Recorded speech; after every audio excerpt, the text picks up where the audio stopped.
Nie každá duša, čo sa narodí do rodiny, tam nájde aj svoj pokoj.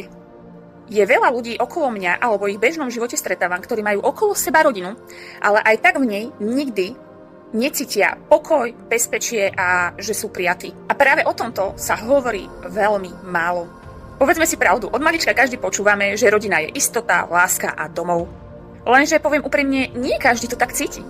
Niekde sa na miesto pokoja nesie tvrdosť, ticho, že nemôžeš o ničom hovoriť, tlak, nepochopenie a staré zranenia, ktoré sa vlečú z generácie na generáciu.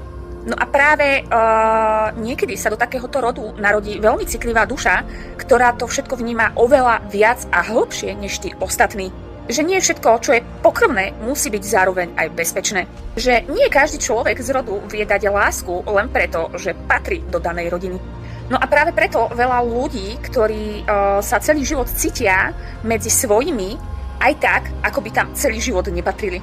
Možno keď sa nad tým zamyslíme, niektoré duše neprichádzajú do rodu len preto, aby zapadli. Možno prichádzajú preto, aby precítili konečne to, čo sa roky v tomto rode potláčalo. Aby sa správne pomenovalo nahlas, o čom sa dlhé generácie mlčalo. A aby táto citlivá duša prerušila vzorce, ktoré sa niesli z generácie na generáciu a bralo sa to za niečo normálne.